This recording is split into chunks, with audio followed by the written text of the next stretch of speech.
al taller de juicio de alimentos. Lo vamos a dar junto con el doctor Basombrío, que ahora se va a sumar. La idea es que, explicar un poco cómo es el procedimiento, un poquito también de los conceptos, así todos sabemos de qué se trata. Dividir en dos, un poquito del procedimiento, como les decía. Están desactivados los comentarios. Cuando a los 15 minutos, al momento antes de que termine, que le calculamos aproximadamente a las 8, que es lo que tenemos para dar, ahí vamos a habilitar los comentarios, así los que quieran hacernos preguntas o darnos sus buenos deseos van a poder. Ahí está el doctor Basombrío conectado, abogado de años y ex titular de la Cátedra Práctica Profesional del Patrocinio en la Facultad de Derecho, recibido en esta casa de estudios, así que él va a comenzar con la exposición del juicio de alimentos. Bueno, buenas tardes, ¿cómo les va? Ahí estaba viendo algunos, no los veo, pero estaba viendo algunos anotados y conozco muchos. Ustedes saben que el juicio de alimentos no es un tema muy largo, pero es de suma importancia. Por lo tanto, lo primero que voy a hacer, previo a contar cómo es específicamente el juicio, vamos a hablar de qué son los alimentos. ¿Para qué? Porque si yo digo en qué consisten los alimentos, vamos a saber qué es lo que podemos reclamar. Entonces ahí tendríamos que ir al Código Civil, a los artículos 658, 659 y 660. Hay varios más, por supuesto, pero yo tomo estos tres como básicos. El 658 es la regla general, el que dice que todos los progenitores tienen la obligación y el derecho de criar a sus hijos. ¿Sí? Para esto tienen que alimentarlos, educarlos conforme a su condición y fortuna, la condición y fortuna de cada uno de los progenitores. Además, el artículo aclara en el segundo párrafo, para que no entremos en la discusión de la edad, que la obligación alimentaria es hasta los 21 años, ¿correcto? Excepto que aquel que preste alimentos pueda demostrar que el hijo que no llegó a los 21 años, pero por supuesto tiene más de 18, está en condiciones suficientes para atenderse a sí mismo y no necesita de los alimentos. El 659 para ustedes es importante porque cuando hacen las liquidaciones de gastos o de reclamos de alimentos respecto a lo que se gasta, es importante saber qué abarca el alimento, cuál es el contenido del alimento. Es bastante amplio, por supuesto. Comprende la manutención, la educación, el esparcimiento, la vestimenta, la habitación, la asistencia, los gastos por enfermedad y los gastos necesarios para adquirir una profesión. ¿Son en prestación monetaria o son en especie? Y los obligados son los dos progenitores. De acuerdo, por supuesto, después vamos a ver con otra normativa más adelante, que en principio ambos responden por igual, pero después depende de los ingresos que cada uno tenga o de la verdadera situación económica, lo que hace que el que mejor condición tenga económica es aquel que más va a aportar. Y el 660 establece una regla que era elemental y que ustedes son jóvenes, yo soy medio viejazo. En mi época era impresionante lo que se discutía y lo que le costaba a los jueces admitir que las tareas de cuidados que hacía una persona que se había quedado con la vieja tenencia, hoy con los cuidados personales de los hijos, estaba desempeñando una tarea que tiene valor económico. ¿Estamos de acuerdo? Esto es muy importante tenerlo en cuenta, porque el día de mañana vamos a decir, ay, ¿qué pongo? Y empiezan las discusiones. ¿El celular lo pongo o no lo pongo? Dirá la progenitora. Y sí, ponelo, porque si es hoy, por ejemplo, con la cuarentena, ¿hay algo más importante que la computadora o el celular para que los chicos aprendan? Si es que aprenden algo, ¿no? Para que aprendan, no. Entonces es necesario. ¿Es un esparcimiento? Sí, por ahí se idiotizan un poco con los juegos, pero sirve de esparcimiento. ¿Quiénes están legitimados? Mucha gente. No, poca gente. El progenitor, en representación de su hijo, el progenitor que tiene el hijo, en representación de este hijo, puede reclamar alimentos. El hijo con grado de madurez suficiente lo puede hacer con asistencia letrada. Cuestión compleja la del grado de madurez suficiente.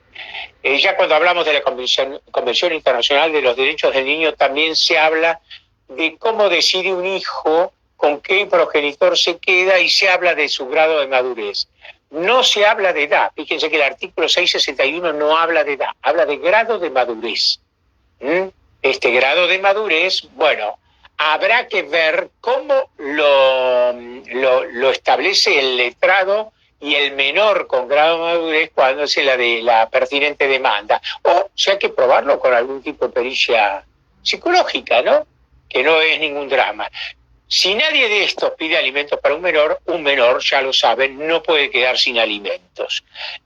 Lo puede pedir cualquiera de los parientes del menor y el Ministerio Público, que tiene la representación promiscua de los menores y la obligación de representarlos en situaciones de esta naturaleza. Ahora sí, después si quieren hacer preguntas, no sé qué estableció Nieves, cuándo las pueden hacer, cómo las pueden hacer, las contestamos. En principio, esto es lo básico. Y ahora vamos a hablar del juicio de alimentos específicamente. La demanda de alimentos, bueno, preguntemos procesalmente en qué consiste. Es un incidente de alimentos. Es incidente el juicio de alimentos, es incidente la modificación de alimentos, es incidente la disminución de alimentos. ¿Estamos de acuerdo?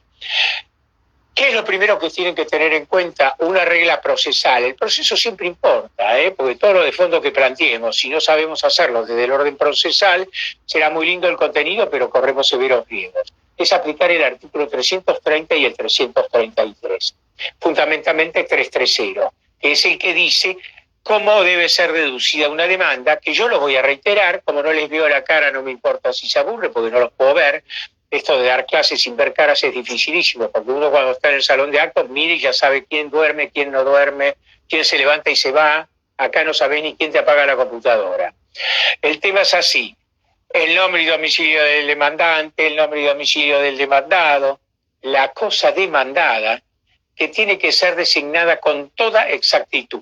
Hagamos una aclaración, un paréntesis. Estamos hablando de alimentos para hijos. No estamos hablando de alimentos entre parientes. Este juicio de alimentos y esto que yo expliqué previo al juicio es una cuestión relativa a los alimentos de los hijos. No estamos hablando del alimento entre ascendientes y descendientes y otras cuestiones alimentarias. Los hechos en que se funde hay que explicarlos claramente, una cosa que a los abogados últimamente nos está costando bastante, pero hay que explicarlos claramente. Y además el derecho fundamental lo dice el código, lo dice este artículo. No ser repetitivo con el derecho. Menciono el derecho, pero no 40 veces. Menciono el derecho una vez. La petición final en términos claros y precisos. Una de las cosas elementales que muchos abogados se olvidan: el juicio de alimentos tiene obligación de tener el monto que se reclama. Desde ya los abogados juegan con que si pido 15 porque mi cliente necesita 15, corro el riesgo de que me den 12, entonces pido 40 y por ahí le sale 40 y sonamos, ¿no? Hay que hacer un siguiente disminución. Pero quiero decir que hay que tener un cierto grado de precisión. Yo sostengo, en una época en el práctico me peleaba mucho, porque yo decía, determinen los alimentos, digan qué gastos hay. Claro, tenía un ayudante que es un genio, porque hoy es titular de una comisión del consultorio, que me ponía hasta cuánto costaba el pan de manteca. Y yo confieso que esto me ponía de muchísimo mal humor. Pues yo le decía, no tenés que hacer la lista del supermercado, si no lo terminamos nunca. Manteca light, manteca espesa, manteca 200 gramos, no. Hacer un listado aproximado de lo que se gasta, decir qué gastás, cuánto te sale el colegio, si vos pagás expensas cuánto, si pagás alquileres cuánto, si tenés impuestos o servicios que pagás cuánto. Siempre recordando, Marilé Fiorotto, que creo que está presente, que cuando haces esta liquidación tenés que tener presente que el 50% lo pagás vos y el otro 50% lo paga el progenitor alimentante. con la básica aclaración de que, bueno, si el alimentante es el dueño de Vicentín y la otra no, el que pague Vicentín. Es claro como el agua el tema. La demanda entonces con el monto claro de los alimentos que pedimos. Tienen que acreditar el título. El título. ¿Cuál es el título que acredita el derecho a alimentos? Muy fácil, ni siquiera la partida de matrimonio. Alguien no tiene que estar casado para haber tenido hijos, mucho menos en estos mundos modernos, y reclamar alimentos. ¿Cuáles son los títulos? Las partidas de nacimiento o certificados de nacimiento, como gusta más en tribunales. Y les gusta los registros civiles. Como ya les dijera, vuelve a decir el 638, aproximadamente el monto de los alimentos que se va a reclamar y toda la documentación que se tenga en ese momento respecto a los alimentos que reclamo, que son muchas cosas, chicos. Chicos no, perdón, de abogados, colegas. Yo soy muy viejo, por eso me tomo el derecho a decir chicos, estoy apostando que no hay uno solo que tenga mi edad. El tema es el siguiente. ¿Qué documentación puedo acompañar? El recibo de sueldo de la otra parte, dónde trabaja la otra parte, si tiene tarjetas o no, si tiene un auto, si tiene propiedades, etcétera. Todo esto hace a la capacidad económica del alimentante. Aclaremos, no siempre sabemos esto. Entonces, ¿qué haremos? Pediremos prueba pertinente. La prueba que hace acreditar todo esto. Señor de Polka, es sociedad anónima, dígame cuánto gana fulano por mes. Entonces te van a contestar y vos vas a poder ir acreditando.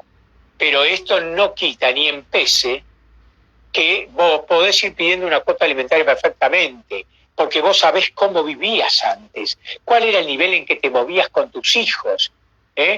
¿Estamos? Entonces, la cuota la podés poner lo mismo. Después lo que vas a acreditar es que el otro tiene capacidad, el otro progenitor, hombre o mujer. El otro progenitor, y perdónenme por decir hombre y mujer, porque sé que ahora no se distingue, pero hombre y mujer tienen derecho a reclamar alimentos según quién sea el encargado de tener los hijos. La prueba, ya dije, tiene que ofrecerla, y sí, ofrecerla en ese momento. Todo esto que yo digo, la prueba de informes, la prueba que tenga, si tiene recibo de sueldo, si tiene esto, si tiene lo otro. Hay señoras que son más vivas que otras y se quedan con los resúmenes de tarjetas de los maridos, lo cual es inteligentísimo. Me han tocado montones de juicios de divorcio, le digo, che, ¿cuánto gana tu marido? No sé, ¿cuánto hace que estás con él? 22 años. En 22 años no se te pidió, nunca jamás hablaste de cuánto gana. Es increíble. Pero bueno, todo esto se aporta y la prueba se pide y tiene que ser diligenciada. Ya vamos a ver en el procedimiento en qué momento. Pero además de esto, se ofrecen testigos. Y los testigos deben declarar en primera audiencia. ¿A qué llamamos primera audiencia? El juzgado tiene la obligación de fijar. Primera audiencia, dice, usted puede venir el día que quiera, de lunes a viernes, de 8 a 9. Esas son las primeras audiencias, por ejemplo. No se fija día y hora. Se dice, son primeras audiencias y vos vas, llevas a tu cliente y declara. En todo juicio, hace muchísimos años esto no se aceptaba, es necesario pedir alimentos provisorios. Porque el juicio de alimentos, aunque parezca un juicio que debiera durar poco, y el código por ahí establece la oficiosidad del juez, la mejor capacidad del juez, el secreto de las partes y toda esa historia que establece el código, suele durar muchísimo. Hay letrados que son más rápidos, letrados que alargan los juicios, cuestiones que alargan, apelaciones inconducentes. En el medio saben quién está. El menor o los menores que deben ser alimentados. ¿Estamos? Entonces, por eso pedimos alimentos provisorios, que además es necesario que el juez los resuelva y los fije, porque los estoy pidiendo en el primer escrito que presento, que es el de demanda. Una gran disquisición práctica, porque ustedes vienen a escuchar solo teoría, pero bueno, ¿cuál es la disquisición práctica? ¿Qué pongo de alimentos provisorios? Fijo y pido la misma suma, y si pido una suma alta y yo quiero más y después me queda ahí permanente, no me la mueven más, apelo, voy a la cama y pum, me quedaron los provisorios como definitivos, estoy diciendo. Bueno, no sé, habrá que ser astuto. Yo no creo, personalmente, es una opinión mía, que alguien diga alimentos provisorios y que provisorios implique y pedí un poquito menos, pedí alguito para ver cómo tirás. No, pedí, son provisorios, pero vos comes lo mismo, los chicos comen lo mismo. Perdón, vos no, porque si no va a saltar alguien a decir no tengo por qué alimentar al otro progenitor, cosa que es cierta. Pero a los hijos sí. O sea, hijos provisorios o definitivos comen, se visten, se educan, caminan, se divierten exactamente lo mismo. Entonces, yo digo que los provisorios, en definitiva, deben tener la seriedad suficiente como para que sea posible toda esta cuestión. Estamos de pedirlos y de que sirvan. Están previstos, además, no solo una cuestión procesal. En el 544 del Código Civil y Comercial están claramente previstos los alimentos provisorios, el nuevo código, ¿no? No vayan a buscar en el viejo porque no está. El 544, que yo se los voy a encontrar, si lo encuentro estoy en una posición medio incómoda.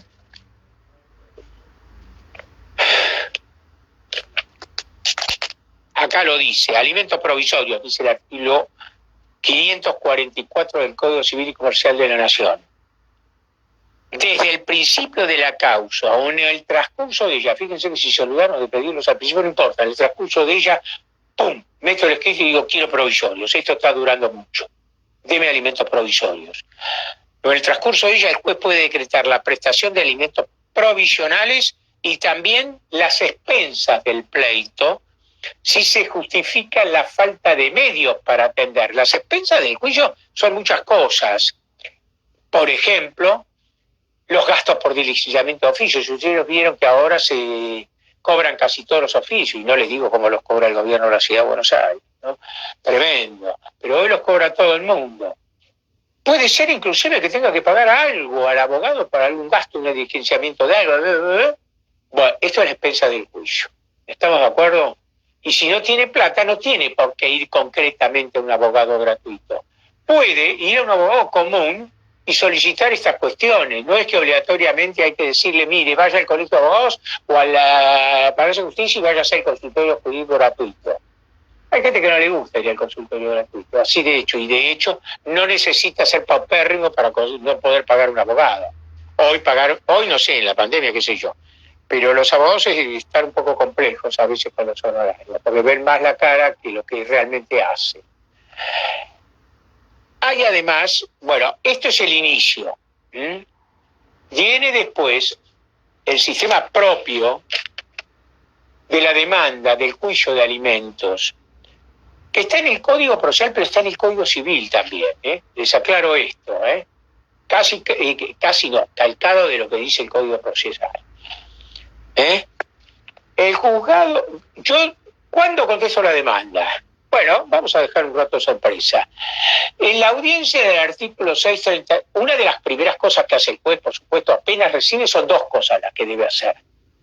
Una, proveer la prueba, en forma inmediata, porque la parte que solicitó alimentos la tiene pum, que producir rápido. Ahora van a descubrir cuando vuelvan al tribunal el Sunday, ¿se está bien dicho en inglés, Nieves, Sunday? Algún día. Correcto, sí. Que hay un sistema que se llama DEOX, D-E-O-X, que es el que permite subir oficios por sistema electrónico directamente a las empresas. No todo el mundo tiene un sistema por el cual reciben estos oficios, pero ANSES y todas estas oficinas o instituciones del Estado público los reciben. Entonces tiene la obligación en el plazo de 10 días, fijar la audiencia, no en el plazo de 10 días, dentro del plazo de 10 días tiene que fijar la audiencia del 639, artículo 639, que tiene dos funciones el artículo 639. Citar a las partes para que primero traten de llegar a un acuerdo, a ver si hay algún acuerdo posible que permita terminar el juicio, solucionar el tema y que el juez, si llegara a un acuerdo, homologue. Juicio terminado, si llegas a esa instancia. Y el otro tema, para los que no están dispuestos a arreglar y quieren contestar la demanda, cuando todo el mundo... ¿Cuál es el plazo? El plazo no es ninguno, la audiencia del 639. En la audiencia del 639 vos presentás tu escrito de contestación de la demanda. No lo haces, perdés. ¿Está claro? Hay que presentarlo. Esta audiencia es fundamental. Debe estar, primero que nada, bien notificada, porque cuando yo inicié la demanda, se supone que denuncié un domicilio de la otra parte posible. Hoy, con la emergencia y la cuarentena, los sistemas de notificación son más complejos, porque ningún oficial notificador sale a hacer cédulas, papel, y electrónico. Yo no puedo estar adivinando el domicilio electrónico. Hay juzgados que certifican con algún conexo. Yo no comparto eso. El conexo es un juicio, y en el otro juicio, aunque esté yo mismo, yo no te dije que ese fuera mi domicilio. Y además le quité el derecho a mi cliente que me diga, andate, sombrío, quiero poner a otro. Mientras tanto, lo privaste de derecho más allá de la obligación de atenderla. Hoy se notifica por WhatsApp, hoy se notifica por carta de documento, y hoy se notifica por oficio a la policía. Especialmente en los casos que los demandados están establecidos en la provincia de Buenos Aires, donde claramente en el oficio se le explica a la policía qué es lo que tienen que hacer, cómo lo tienen que hacer. Y queda por WhatsApp, se certifica previamente la existencia y la veracidad de que ese WhatsApp pertenezca al demandado. Ahora que digo, no, él tenía un WhatsApp en una época, y era de hace 15 años, el tipo cambió 3 veces el teléfono. 2 se lo robaron y una lo perdió. Entonces no puede tener el mismo, porque el teléfono, el número, a veces lo conservó, a veces no. Se certifica la circunstancia de que se comprobó que ese WhatsApp pertenece al demandado, o el mail pertenece al demandado. El 136 del Código Procesal establece una cuestión clara. Ahí yo acabo de plantear la nulidad furioso, ahí creo que es en el Juzgado Civil 106. De familia dije, pido la nulidad de todo, no pedí la nulidad del juez porque quedaba mal. ¿Por qué? Porque la parte el actor me manda una carta de documento, es de familia el tema, me manda la carta de documento, me transcribe el proveído y me dice, te corro traslado de la liquidación de alimentos. Yo miro la carta de documento, ¿y cuál es la liquidación? ¿Qué liquidación me hiciste? ¿Qué interés le aplicaste? ¿De cuándo a cuándo? Esto no es una notificación válida. No es válida la notificación y no es válida la liquidación. ¿Estamos? Entonces hay que ser... El hecho de que hoy estemos en una cuarentena no implica que violemos permanentemente el código, porque el código tiene todo establecido. El 136 es muy claro en las metodologías. Hasta te propone telegrama, claro. Como la prueba vos la tenés que transcribir, si vas en un telegrama colacionado, lo mejor es que pidas un préstamo a la FIP y entonces mandás toda la prueba transcripta en el telegrama colacionado. Todo esto es con aviso de entrega. Volvamos a origen. Notificada la audiencia y concurriendo ambas partes a la audiencia, empiezan las tareas del juzgado de atender a las dos partes con sus estados respectivos, por supuesto, y ver e intercambiar todo aquello que sea necesario a efectos de llegar a un acuerdo. Que yo ya dije que si lo llegan a obtener, yo ni vez me pierdo, veo un montón de corazoncitos, después me contás que son los corazoncitos que suben. Después te cuento. Sí. Vemos. Si no concurren, va a venir otra audiencia y una serie de sanciones, pero ahora sigue Nieves. Bueno, tal como dijo el doctor, en la audiencia del 639, el juez va a buscar que las partes lleguen a un acuerdo. En caso de que las partes no acuerden, es la oportunidad que tiene el demandado para ejercer su derecho de defensa en juicio. Entonces va a ser en ese momento en que va a dejar la contestación de la demanda. Por ende, jamás hay que olvidarse la contestación de la demanda el día de la audiencia. Si el demandado debidamente notificado no se presenta, como bien dijo el doctor, no es un juicio ordinario, es un juicio especial, entonces tiene determinadas reglas.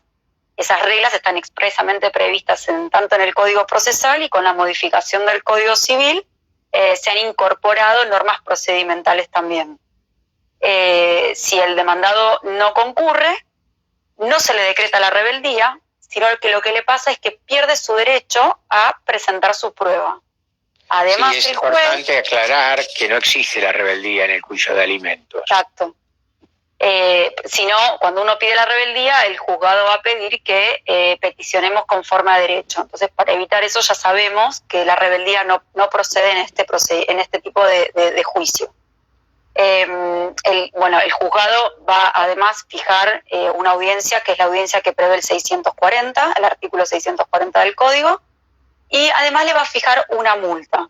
¿Sí? La multa se va actualizando en forma periódica, porque obviamente la que está fijada en el código originario ha quedado muy, muy abstracta a lo que son los valores del día de hoy. Así que eso, hay que chequearlo permanentemente para estar al día. Sí es importante que ambas cosas son a petición de parte y que el demandado hoy sepan que está tan actualizada la cuota que yo creo que ya es un poco extremo. Está de 150.000 a 3 millones. Yo puedo correr a donde me diga mi ex con tal de que no me cobren esa cifra. Bueno, si el demandado, como dijimos, no se presenta, sucede esto. Va a fijar una nueva audiencia a la que también se lo va a notificar. Esta es la sanción, por decir de alguna forma, que recibe el demandado por no presentarse. Pero también puede pasar que el que no se presente sea el peticionante, es decir, la parte actora. Si la parte actora no se presenta a la audiencia del 639 y no justifica esa ausencia, se va a celebrar una nueva audiencia porque el juez va a fijar una nueva fecha, pero con el apercibimiento de tenerla por desistida de la acción. Quiere decir que ustedes saben que el principio en materia de derecho procesal es que el interés es la medida de la acción. Entonces, si yo no impulso el proceso, no impulso la acción, quiere decir que no tengo interés en la misma. Entonces el juez va a fijar una nueva audiencia porque pudo haber pasado algo y no se haya podido justificar en el momento, pero con este apercibimiento. Además, se permite, está expresamente previsto en el artículo 642, que dice que tanto el actor como el demandado pueden justificar la ausencia una sola vez en el procedimiento. O sea, frente a una designación de audiencia 639, cualquiera de las dos partes puede justificar su ausencia. Pero ya en la segunda, esto no va a poder pasar. En caso de que no puedan asistir, deberán hacerlo por apoderado. ¿Sí? Le otorgan el poder a su letrado para que se presente en su lugar, o tendrán las sanciones que ya están previstas en el código.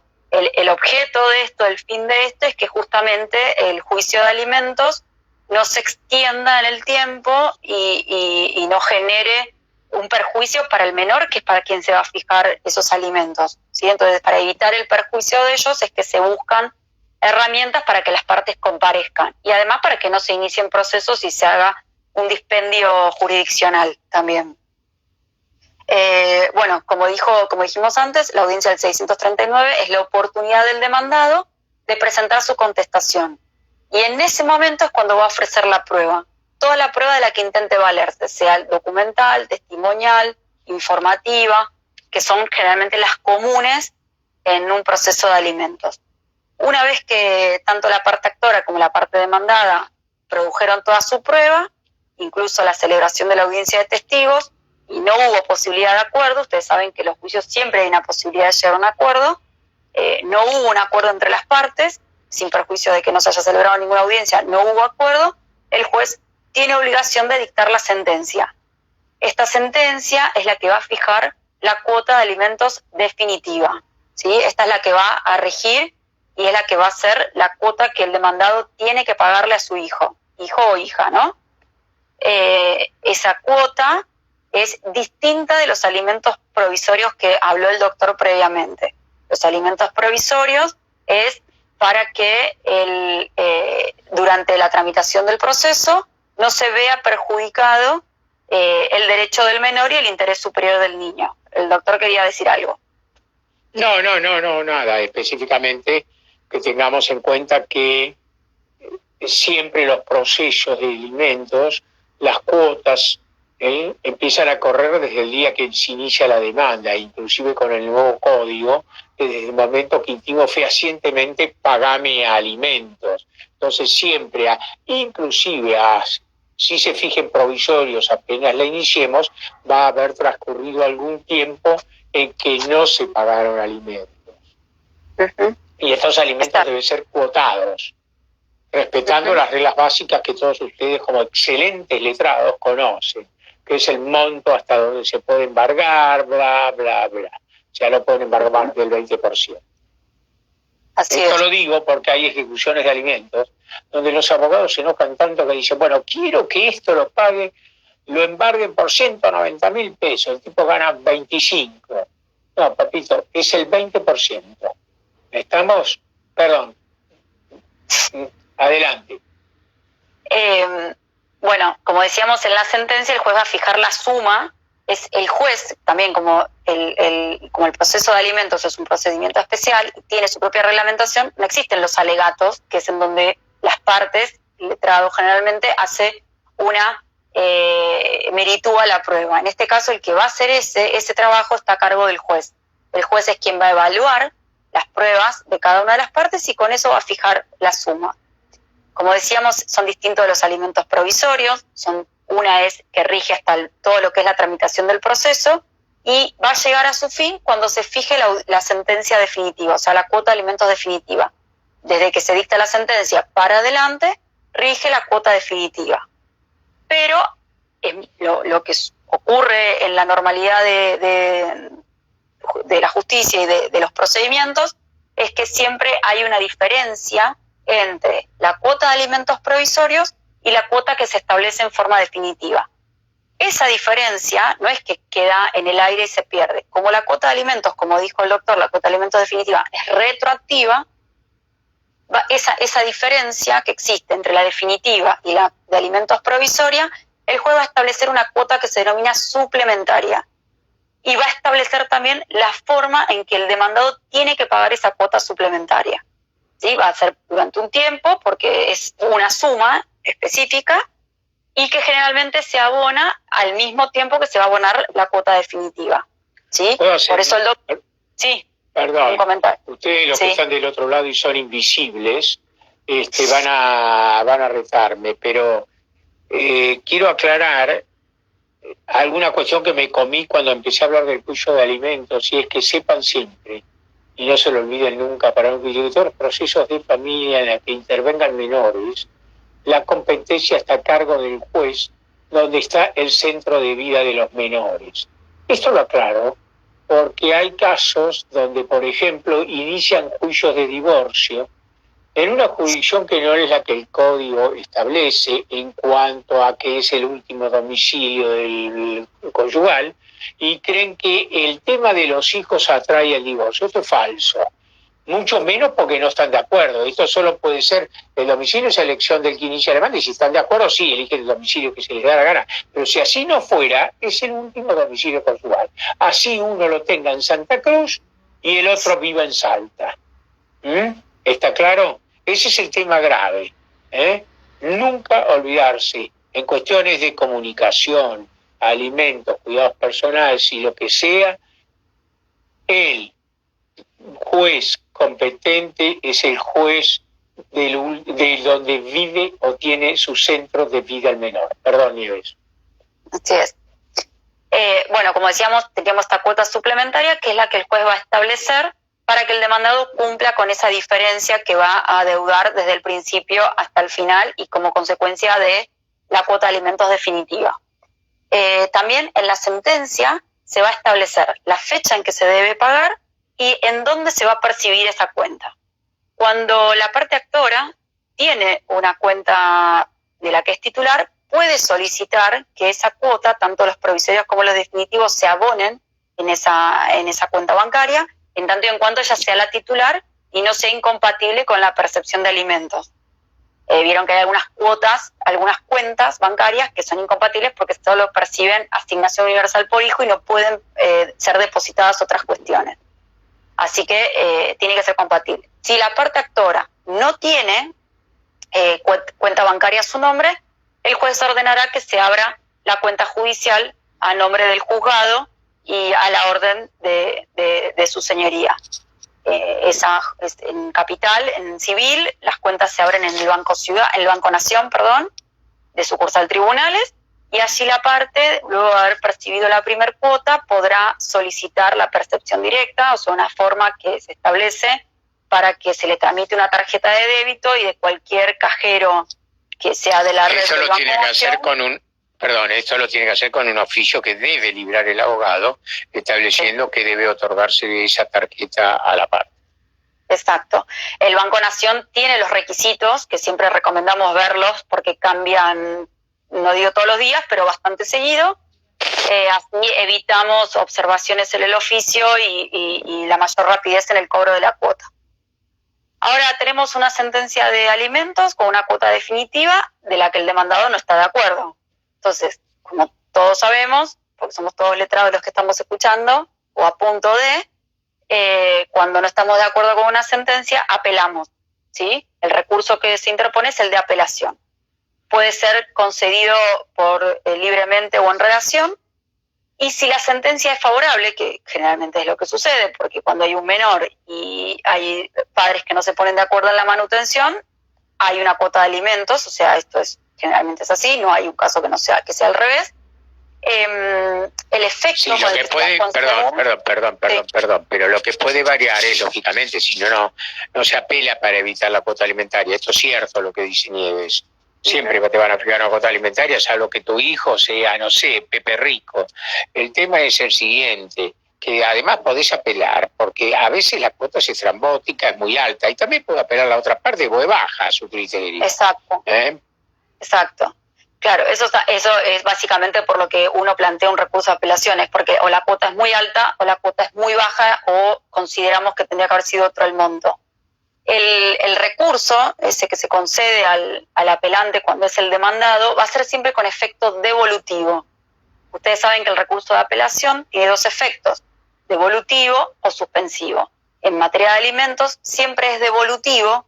¿Por qué? Porque lo que se está mirando es siempre proteger la manutención del menor y el interés superior del niño. El menor le excede esta cuestión procesal y no puede quedarse en lo que tramita un incidente de apelación o la apelación o el juicio de alimentos o lo que fuere, o el problema que tienen que resolver sus progenitores, no puede quedar sujeto en esa maraña.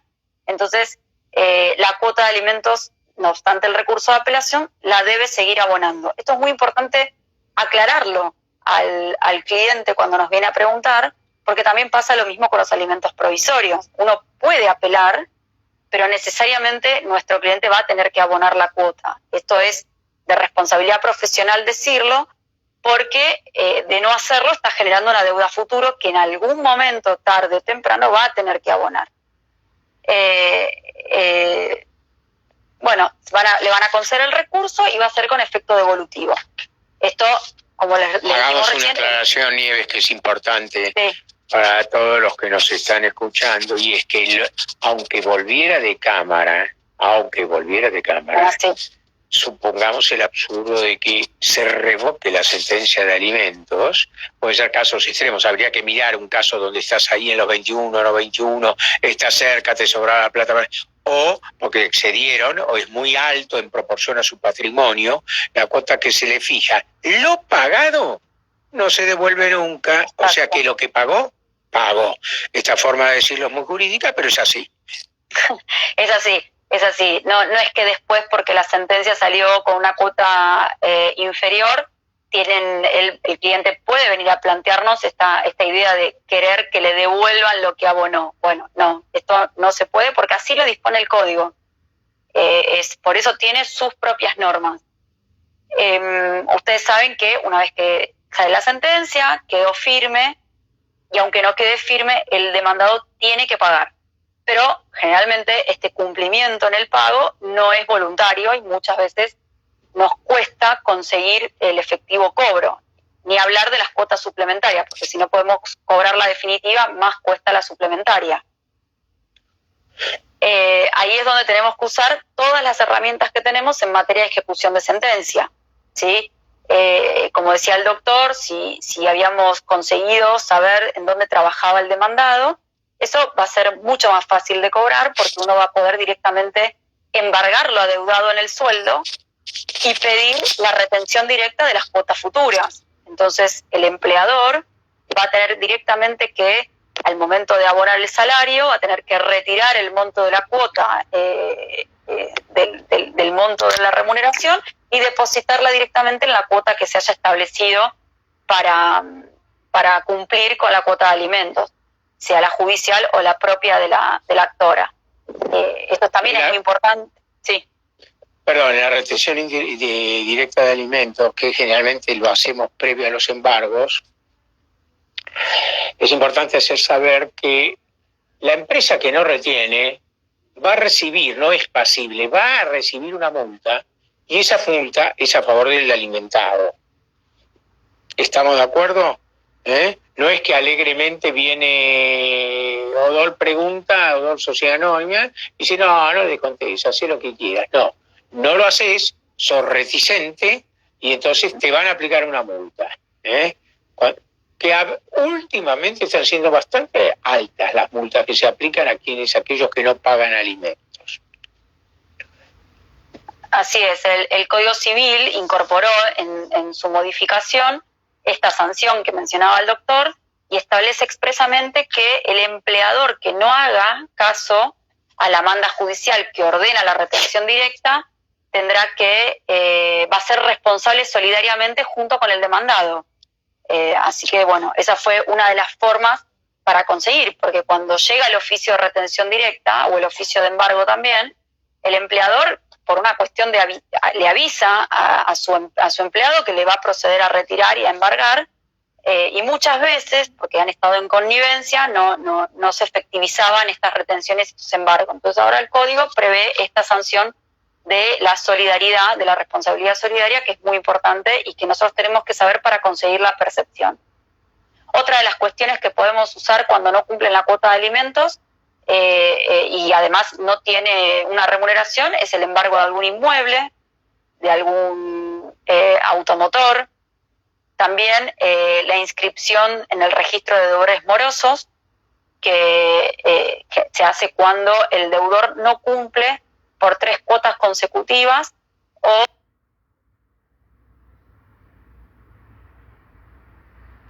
5 alternadas. Cuando uno advierte esto, uno tiene que pedir la inscripción en el registro de deudores morosos. El registro de deudores morosos alimentarios está en capital y en provincia, y uno puede pedir las dos inscripciones, sobre todo si uno sabe que la otra persona tiene algo en otra jurisdicción que pueda interesar al cobro de la cuota. Esta inscripción de deudores alimentarios morosos permite que en algún momento a futuro, aunque parezca muy incierto, pero podemos asegurar que se concreta en definitiva, que por ejemplo no le permitan renovar el registro de conducir, no le permitan sacar una tarjeta de crédito, no sé, alguna otra sanción, algo más que hay, no recuerdo ahora, pero la más importante y la más divertida, que mi experiencia de 40 años de abogado me llama la atención, es que no he visto nada que a los hombres los haga sufrir más que perder el registro. He llegado a llevarlos de la manito al banco, me acuerdo uno en Paraná y corriente al Banco Varilla y tenía que pagar 90.000 pesos, y la mujer iba al lado mío con la abogada y me decía, doctor, usted es un campeón depositor. Estaba desesperado porque no tenía registro. Esto los abogados y abogadas lo deben tener en cuenta, porque estas cosas son tontas, pero inscribir a alguien en el registro de los juicios elementarios que parece, no resulta, es cierto, muchas veces no y otras sí, pero anulás operaciones a futuro estando inscrito en el registro, sirven, tarde o temprano vas a pagar. Exacto. Y cuando, bueno, el que tenga la medida inscrita pretenda que ésta se levante, necesariamente tiene que acreditar el pago de la deuda de alimentos, y ese va a ser el momento de poder percibir todo lo adeudado. También, cuando no encontramos bienes ni remuneración y ya agotamos también lo del registro de deudores morosos, lo otro que nos queda es inhibirlo, hacer una inhibición general de bienes, trabar esa inhibición, por si a futuro, en algún momento, el alimentante percibe algún bien y cuando lo tenga que inscribir se va a encontrar con que va a tener la sorpresa de que se le trabó una inhibición general de bienes. Sí, esto funciona solo en el caso de que hereden. Les aclaro que los demás, los abogados, somos bastante inteligentes para que, maldito lo que digo, pero así es, conseguir solventar a nuestros clientes y que no los agarre nadie. Claro, cuando hay sucesión están fritos. Hay 2 cosas más, Nieves, si no te molesta, porque veo que estamos llegando hacia el final para que ellos pregunten. Sí, voy a habilitar. Dale, en los comentarios. No, voy a espera. habilitar los comentarios. Bueno, quería recordarles que la mujer embarazada tiene derecho a alimentos con una simple prueba sumaria, y alegando que inició la afiliación a cobrar alimentos. Y en los cuidados personales compartidos, si estos son exactamente iguales para ambas partes, sin lugar a duda, los alimentos sí se dividen sin discusión en partes iguales. Empiecen a preguntar, que se acaba el tiempo. Los que quieran preguntar, podemos... ¿Dónde preguntan? Ahí en los comentarios van a aparecer los comentarios de lo que quieran, quieran saber. Espérame, porque yo en materia de tecnología no. Pero sí, ¿cómo demando a un trabajador? ¿Cómo demando a un trabajador? ¿Para qué se le fue? ¿Cómo demando a un trabajador? No, pero ahí lo leí yo. Exactamente igual, lo leíste, contestale. Lo mismo, lo que vas a acreditar, lo que va a ser fundamental acreditar es el tema de la categoría en la que esté inscrita. La categoría en AFIP, ¿cuánto anualmente le da? Es muy importante, el IBAS oficio AFIP, te dicen qué categoría está inscrito, esa categoría por ley tiene un monto anual por el cual aportás, lo aportes o no, y lo ganes o no, tu problema, pero podés pagar. Claro, el tema importante es después, vos me vas a decir, y sí, ¿qué hago? Y no sé, es difícil, porque ¿dónde vas a cobrarle? Si es taxista, y le vas a embargar la recaudación. Me dice que los taxistas son los más rápidos para decir, no, gano 4 lucas por mes. Mentira, gana como 30 lucas por mes. Ahora no, porque van a lo de Guido Kafka y se llevan el coso, el changuizo, pero cuando vuelvan a trabajar ganan bien. Todos estos son autónomos y vos los podés embargar. Un profesional, ustedes que son abogados. Ustedes me dicen a mí, no, yo no tengo nada, doctor, soy un abogado miserable. Bueno, espera que pida a la Cámara Civil, a la Cámara Federal, a la Cámara Penal, a la Cámara de la China, que me indique de los últimos 10 años cuántas malditas veces iniciaste un juicio. Y después perderé 1000 años, pero después voy a pensar a ver dónde cobraste honorarios. No sé si te sirve esto, pero el juicio es igual. ¿Cómo pido aumento de cuota provisoria con un incidente de aumento? Se llama modificación de cuota. Y lo que acreditas es esencialmente que la cuota que está cobrando no alcanza. Un ejemplo clásico te pongo, no sé cómo se llama quien me escribió. ¿Cómo aumentar la cuota provisoria del 2006 sin sentencia? Y mi amor, tenés que aumentarla. No sé cómo no llegaron a la sentencia, pero la cuota, contestame ahí en el cosito ese que escribís. Sí, si esa cuota de 2016 la tenés por acuerdo o fijada. Si lo que hay también, si no tenés sentencia definitiva, hay algo que se puede hacer en el interín, que es denunciar como hecho nuevo los nuevos gastos que generó el menor. Sí, no necesariamente hacer definitiva, me pone acá. No, sin sentencia definitiva. No, pero está bien, Nieves, eso lo puede hacer como hechos nuevos. Hay cosas que no son discutibles. Si yo tengo un acuerdo firmado en 2016, mis amores, 2017, 2018, 2019, pandemia.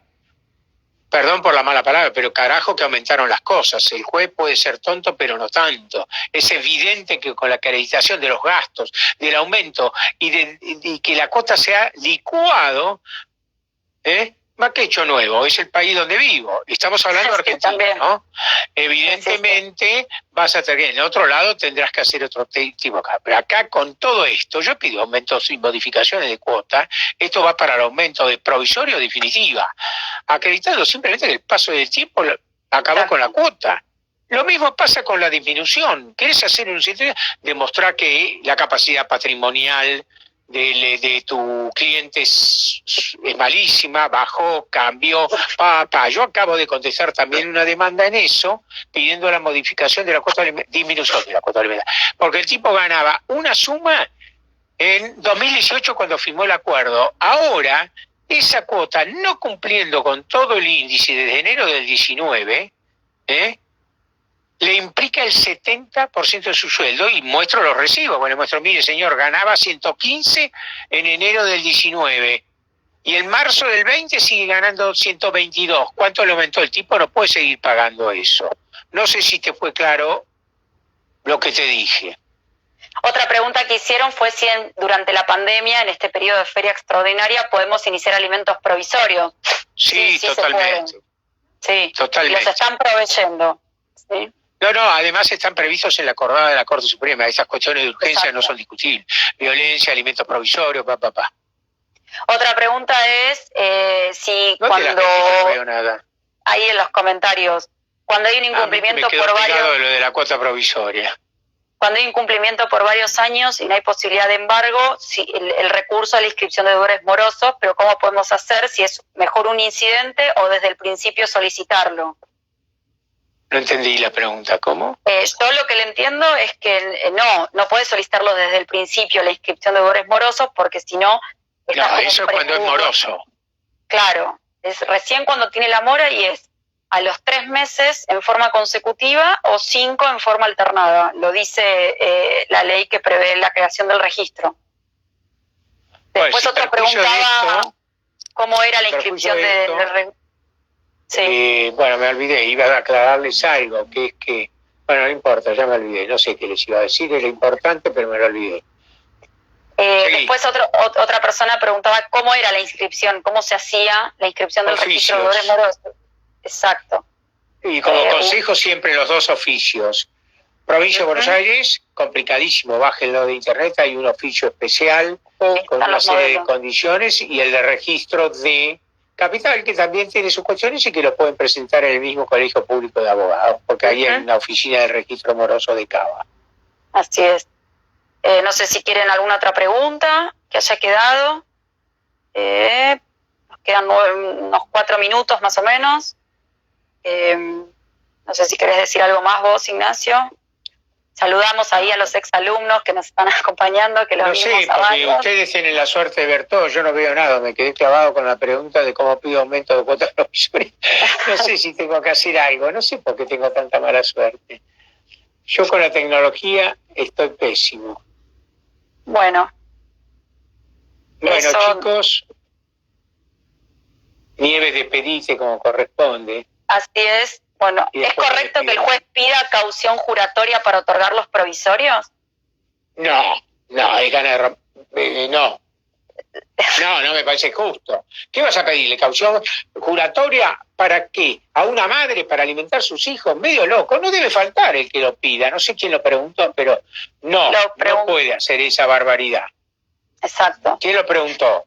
Un usuario que es Díaz May OK. Bueno, es un despelote. Mario Díaz, le voy a decir yo. No, Mario, no. Parece, desde todo punto de vista, te soy honesto. Yo armaría un escándalo si me llegan a poner caución juratoria por alimentos para hijos. Te confieso que espero que no te haya pasado. Y si te pasó, arma lío. A ver si hay alguna otra. No soy el Papa, pero arma lío. En caso de que haya más de un hijo, ¿el máximo sigue siendo el 20% o pueden ampliarse? Sí.